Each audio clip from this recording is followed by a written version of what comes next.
Welcome to the Digital Planning Podcast. This series is designed to educate individuals about all things digital in connection with estate planning, business planning, and estate and trust administration. To keep up with all things digital, please subscribe to iTunes, Stitcher, Google Play, Spotify, or wherever you download your podcasts. And now, Jennifer Ziegel, a partner at Kleinbard LLC, Ross Brook, a principal at Estate Genie, and Justin Brown, a partner at Ballard Spahr LLP, with today's topic. Welcome to the Digital Planning Podcast. I'm Justin, and I'm here with my co-hosts, Jen and Ross. And today we have Wouter IJgosse, and hopefully I got that name somewhat close to what it actually is. Wouter is the founder and CEO of DecisionVault. For those of you who don't know what DecisionVault is a company that automates and integrates client intake information for providing tools and platforms for estate planning attorneys. Wouter, welcome to the Digital Planning Podcast. Yeah, thank you for having me. So as we get started, one of the things that we were all wondering is, can you tell us the story behind DecisionVault? What led to the creation of DecisionVault, and what problems were you trying to solve when you created the platform? Sure, yeah. So my wife's an estate planning attorney, and in the beginning of 2020, she had a matter in her practice where a client wanted to nominate 37 beneficiaries as part of their plan. And as you can imagine, that led to quite a bit of work on gathering all this info, right? So she at the time, she was sending her clients a fillable PDF. The client would fill it in. Then she would do a design meeting with them. Like in the PDF, names would come through. In the design meeting notes, names would come through. There were lots of back and forth emails with the client in which more of these names were and addresses and phone numbers, etc., were communicated. And then when it was time to do the drafting, I kind of helped her out a little bit, but with all this data entry of getting the info into her draft platform to create the documents. And in that case kind of was the impetus to say, hey, it's 2020. Somebody ought to figure this out, where if we send the client something where they're typing, like they're typing into a fillable PDF, they're typing in this information, shouldn't that information just flow through directly into the tools where you need it? And when I tried the tools that were available at the time, I couldn't do it. And the reason was not that the tools didn't integrate, like these draft platforms, document automation tools, they integrate with your case management systems, etc. The problem is that when you try to get contact details on anywhere more than like 2-3 contacts, they don't work very well. And it with some of the tools, it's just impossible to get the info in. So the intake forms are the weaker link. And then if you cannot get the info into your case management tool, then the fact that they integrate doesn't do anything for you. So that's why we started experimenting with and seeing like, hey, if we single out this intake experience, if we put a tool in the middle of whatever other tools you use in your law firm, that then helps gather the info from clients in a way where we can do contact intake, financial intake, and then push the info to where it needs to go, then that could be very helpful. So that's what DecisionVault grew into being. So you must have a deep technical knowledge to have created all this. Can you share more about your background with us? Yeah, so back before starting this, I would call myself a product manager, right? So I've been involved in creating software, enterprise software, or otherwise software in different shapes and forms over the years. And like there was always the key skill was to take the wish or what business is trying to achieve and then work with developers to turn it into software. So for this project, it started out as my COVID project, was 2020. So I started coding myself. So I built the whole foundation of the tool. So yes, the product manager and then the technical background. Yes. Wow. You learned to code yourself and then built a company. That is amazing. How does DecisionVault really separate itself from other intake forms and legal tech platforms that are working to solve the same issue? Yeah, so we can go further because we're built out as a separate tool. This is all we do. If you compare it, if you're trying to do this intake in another way, then you often will have to look for, okay, what can my case management tool do in terms of intake form, because pretty much every tool we integrate with has their own intake forms. They just they're not able to capture as much info. Like if you try to build this out, the closest you can get to what DecisionVault can do is with a Lawmatics form. Like there you can do context in a repeatable way. So you can capture many contexts, but it cannot do financial intake. So that'll be hard on your clients. And like, we don't really have a direct competitor that's focused on like tying different software tools together like we do. So like you would either have to use a case management tool, which cannot capture as much info. And even if they did, they don't have the same level of integrations where like, hey, if you have Wealth Counsel or Interactive Legal, or you use Logic, or you use Clio Draft, or you use whatever it is you use, DecisionVault, we try to integrate with everyone on the market so that like you can build whatever legal stack you want. And then the third thing is that like the other option might be going with just more generic form builders. Like you can cut pretty far in a tool like Cognito Forms, but then it doesn't integrate with anything because Cognito Forms doesn't integrate with all these other legal tools, right? So like that's what the thing that we put together is like we capture the most granular data and then we integrate that into as many tools as we can. And that combination, there isn't another tool on the market that can do that. At a basic level, can you walk us through how attorneys use DecisionVault in their practice? Sure. So it typically starts not quite at the beginning of that client contact, right? So if you're trying to capture a lead or you're trying to keep track of like somebody calling in, then you would still do that in probably a CRM or a case management tool, right? I capture, I have a form on my website where the client can leave their name, their email, and maybe what they're looking for. And then we might follow up with them if it's a good fit. So that's still outside of what DecisionVault will do. Once they kind of qualified that, hey, this might be a good client that we want to work with, then you would send them a link to get into the DecisionVault questionnaire. And one of the things that really sets it apart is that we ask clients to create an account, and that's what makes it possible that they can come back to this over time. So most intake forms only work once. If you send someone a Clio form, a Lawmatics form, like Lawmatics you can get in, but not all the data can be changed. But most other intake forms only work once, where like you cannot go back and add stuff. And that is important because the client will fill this in. You will sit down with the client for a design meeting in which 4 other people will come up because they weren't thinking about these people for short-term guardians, for long-term guardians, etc. So how are we going to do the intake on getting the info for the 4 other people? Well, you cannot really. It ends up in email or over the phone. So with DecisionVault, they could like log back into the tool and kind of do their homework. And then once we have all the info, then from there, it really depends on what other tools are you using to do your work in your practice, right? Are you drafting with a draft platform like Interactive Legal or Wealth Counsel? Do you have like Hot Docs? Or you use Gavel for your documents? Or maybe you're using like some outsourced drafting service. So then it just depends on what you're using to like where the data should go and how it should get exported. Also, we have, like I said, we do financial intake really well. So it exports a nice Excel sheet. This is really usually at conferences when I demo it, this is the thing that instantly hooks the paralegals because they see that nice looking Excel sheet and they think, man, that takes me 2 hours to build from pretty terrible inputs from the client normally. Man, here the client filled it in online and you push your button, you get an Excel sheet. So there's more of those kind of tricks that it has up its sleeve, just depending on what people need and what formats they need in their practice. So I did see the Excel spreadsheet, and I must say it is nice and it is very helpful and would be very helpful in an estate planner's practice. But I wonder how customizable are the forms and the intakes that DecisionVault uses for each attorney? The short answer is very customizable. There are some fixed portions to the questionnaire, and that has to do with how we gather contacts, right? So whenever it asks for a contact, there's a limited sort of setup. There's some choices you have.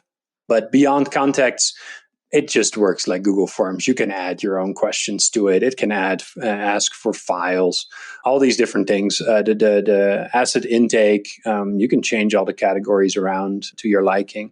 And then we kind of have different, what we call approaches to questionnaires. So there's the estate planning one, which is meant to be filled in by one person or a couple together. And then it's for their own benefit, right? Like it all talks about them. We have a limited version of that just skips all the spousal questions, and that one is meant to be used for like business intake, trademarks, formation, etc. And then we have 2 flavors with representative intake. So it adds another section for, hey, who are you as the representative? So being the executor of an estate or a petitioner for a guardianship, separate from like the decedent or the person needing assistance, right? So between these 4, we cover trust and estates pretty well. And then we have some research projects ongoing to see like, hey, like how close or far are we to support other practice areas such as family law, maybe like immigration, anything that's really focused on who are the people in your life, what are your assets. That's what the tool is really good at. So those will potentially be other practice areas we would enter in the future. So where is the data stored? For example, when you have a client intake, client provides all the information, and does that go directly to the attorney, or is it stored on the DecisionVault server or somewhere else? It's on our cloud backend. And then from there, it can get synced over to the different tools where you may want to use it, or you can download the files that the client has uploaded. So how does the platform handle compliance with privacy regulations or other jurisdictional specific requirements? In terms of privacy, people are filling in contact info of other people, but then it's up to the attorney to kind of like do with that information what they might need to do, right? So like there's always the sort of quote unquote risk that an attorney would like take all the information that the client has provided them and start spamming those folks to become their clients. But like that's beyond the scope of what DecisionVault does, because like if you have them fill in an intake form on paper, the attorney can do the same thing. So that's not really kind of up to us.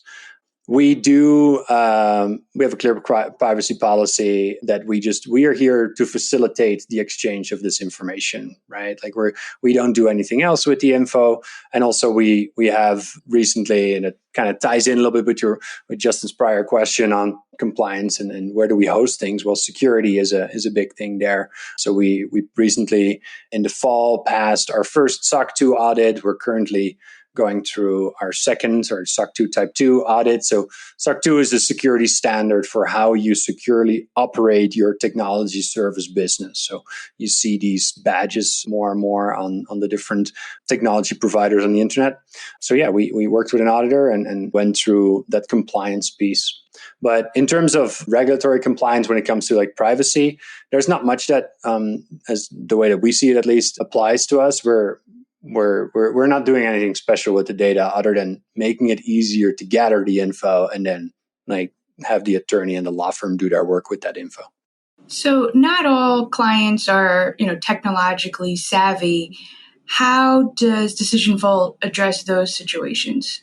We kind of get several pieces of feedback on this, right? So in one way, we definitely hear from, oh, wait, like my 80-year-old client cannot do this. And that's fine. That's about to happen. There's some functionality in the tool where the law firm can run an export of their questionnaire and then can print it. So like it becomes sort of a fill-in questionnaire that then can, once it comes back, staff can enter it into DecisionVault because you're going to enter the info somewhere. So like you might as well put it in DecisionVault because then you can use our exports, have it all in one list with your other matters and sync it over to your other tools. But at the same time, the tool works well on mobile. We get a decent amount of feedback of my 70-year-old client, my 80-year-old client. They were just going through it and just fine to do it on their computer, on their iPad.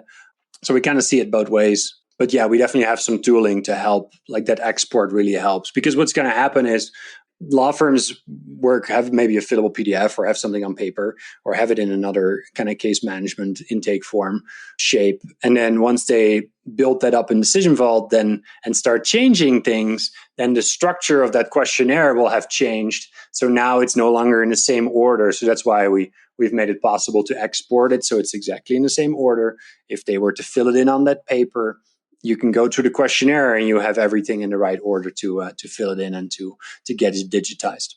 So one of the frustrations that I have as an estate planning attorney is that, which goes to the point that you said before, right? You're going to have to fill in the information at some point, where we have various systems that don't always talk to each other, and we're filling in multiple information, the same information in multiple different platforms, whether it's tax preparation software or accounting software or a planning software, a drafting software.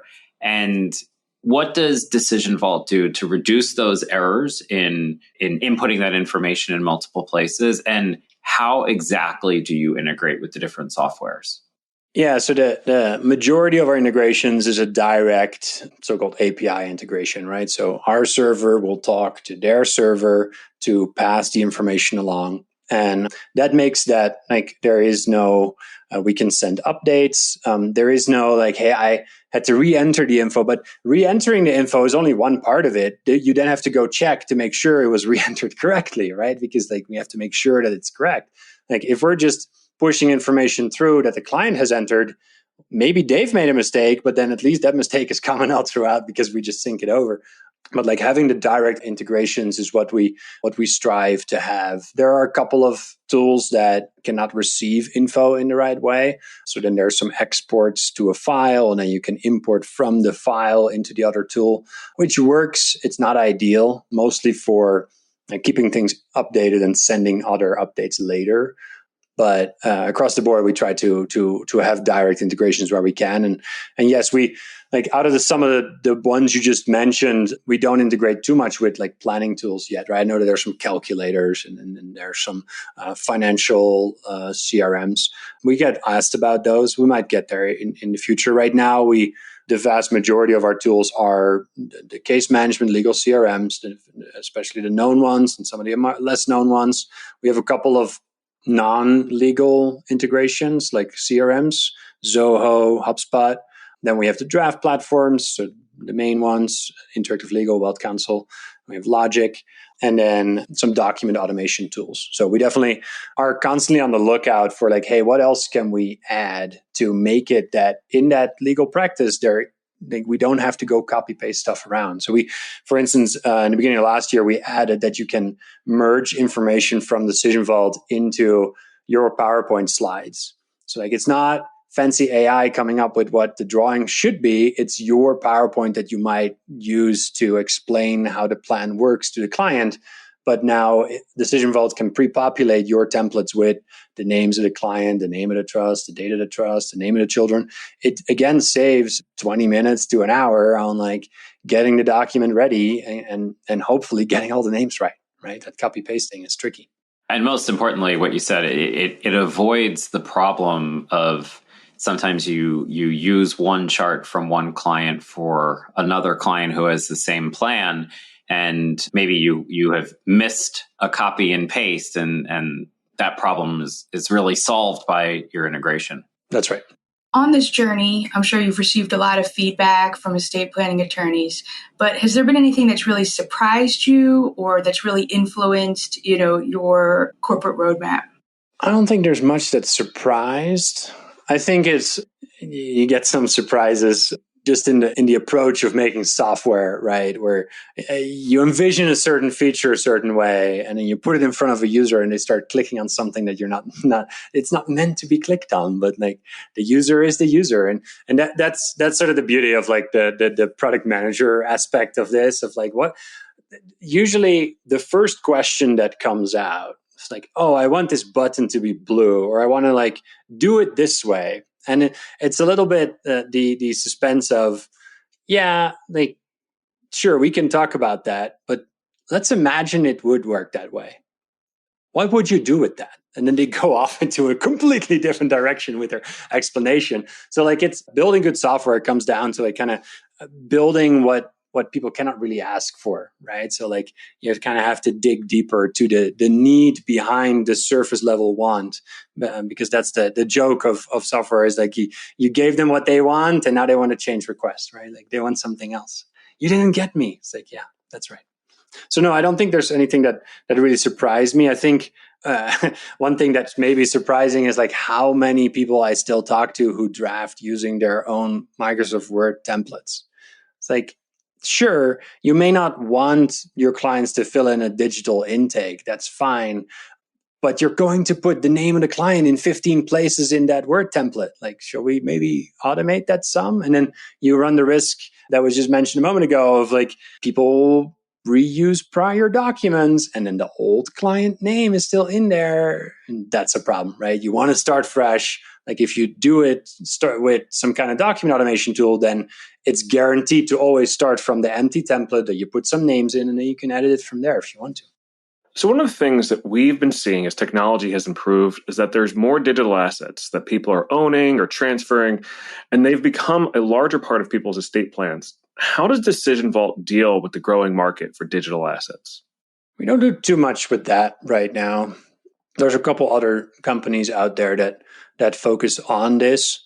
One of those we have like an export import function with, but it is something that I know of. We just haven't like gotten around to solving that particular issue. I'm aware of it. I have like there's a big backlog of like just regular stuff that's more in a direct extension of what we're already doing in terms of like the feature backlog.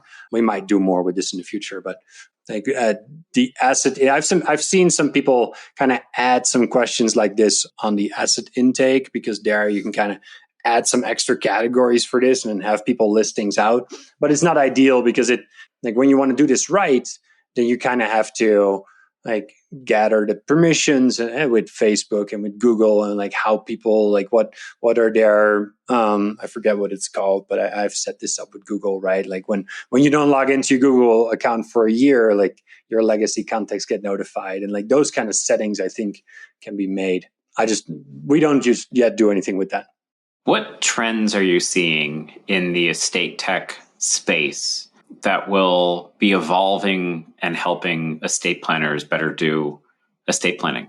Yeah, I think it's tricky. I think it's like everybody talks about AI, right? So like there's much of exploration. Like we mess around with AI just to see what it can do. And there's sort of two directions with AI. There's one is the generative side where AI will write things for you. That can be very tricky, especially in a estate planning space where you have a 60 to 80 page trust.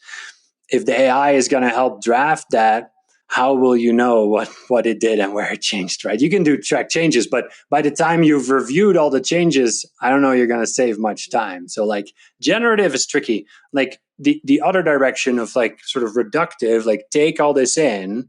So that's something that is, we kind of have a placeholder item on our roadmap to go explore with this in the future, is to say, hey, as part of their intake, the client has like provided you with assets, provided you with like files, provided you with all these answers. Let's maybe interpret that in a way that fits with privacy standards and the data is handled securely. But like that could help the attorney prep, right? So like that would be like a helpful application of AI. So definitely in the AI space, I think you're going to see. I think I can compare it to how AI is evolving in the technology world when it comes to coding. Like I use these tools at times to like get around tricky situations, and it's helpful to have a coder plus AI. But if you try to get the AI to just write it for you, you get very wonky outputs. Sometimes it gets it right. Sometimes it just goes off into left field. So I'm sure it's going to do something similar when you apply it to legal. So I think the attorney plus AI will definitely run laps around just the attorney. But AI by itself, that's going to be a little tricky. And I think beyond that, in terms of trends, well, right now it's all a little bit uncertain, of course, around like what's going to happen around the exemption and all that. But like I've seen more tools around kind of taking calculations into effect, right? Like what does this person have, and can we like help them calculate what are the planning implications? And that's also something where the AI can really help, because in the past you would have to like get the numbers in, but now the thing can just read what you have and run its calculator, right? So I think my short answer is AI. What's one piece of advice you would give to estate planners who are looking to use technology to modernize their practice? I've made this joke in a presentation in the past of like, oh, well, when we look at advice for automation, it's like, okay, what is your current state and what is your future state? And then let's bridge that gap. And like people get those concepts, and that step is too large, right? So in a presentation, I would put like, oh, the future state, it's almost like Minority Report. I'm standing and like all these screens are floating around me and like all this technology is all coming together. My current state is like, I'm like no longer visible because there's so much paper on my desk, right? So like, that jump is too big. So it's more of, hey, what are some smaller things you can start to do? And it really depends on where people kind of are along the technology spectrum. So like maybe as a first question, do you have some tools that help you draft documents, right? If not, then maybe that's one area to start with. Do you use like a case management tool and kind of have some of your actions digitized all around scheduling and payments and tracking files and like the case management tool? And usually what we find is people need to have one of those or both for DecisionVault to really start to make sense, right? So like it can help your practice. Your clients will like the intake form much better than the fillable PDF you're using. But then if you don't really have a tool to click it into, it doesn't really, the attorney and the firm don't really feel the payoff as much, right? So like, and digitizing the practice goes a little bit beyond, oh, I just need to have this tool. It's like, well, for the case management tool or the drafting tool, like once things become digital, then there's additional benefits of that, which is I can start to track better. I can start to track, like, where are my clients coming from? Like, who is we've added some reporting in DecisionVault a couple months ago where you can just see and run a report to see, like, on average, over the past year, like who is my client? Are they older? Are they younger? Do they have grown kids, minor kids? Like we want to add some more to that. Of like, how long do things take, right? Like how long do these matters take? Which clients are most profitable? So like that is some sort of metadata and insights that you can only really get to once you like start running your firm on more of a technology approach with some of these tools, because otherwise it's really hard to track that data. So I would say that's where I would say get started is like, are you drafting with drafting tools, document automation, draft platform? It doesn't really matter what you use, but something that helps like speed up the drafting. And then are you running things through one of these case management tools? And then you can start to add things like DecisionVault to kind of wrap it up and tie things together.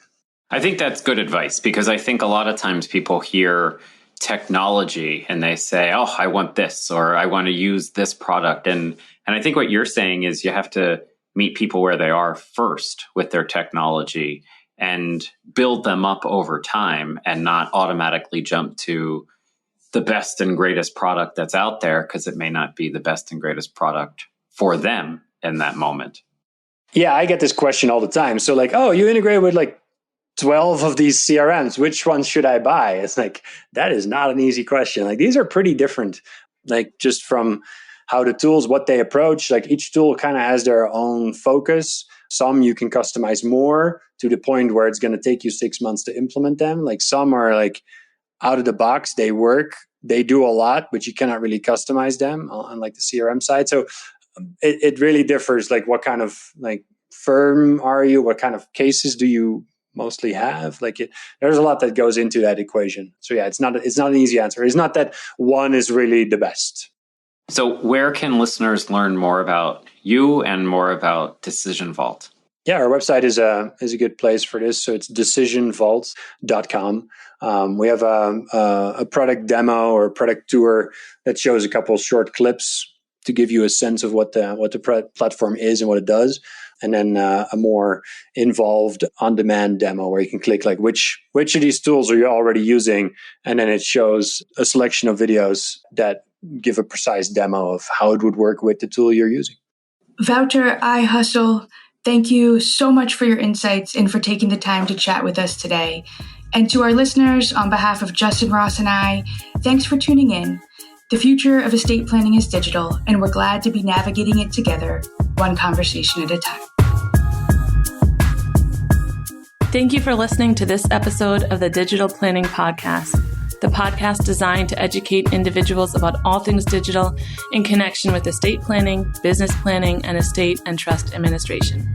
Please subscribe to this podcast and leave us a rating or review on iTunes, Stitcher, Google Play, Spotify, or wherever you download your podcasts. Thanks for joining us. We'll see you next time.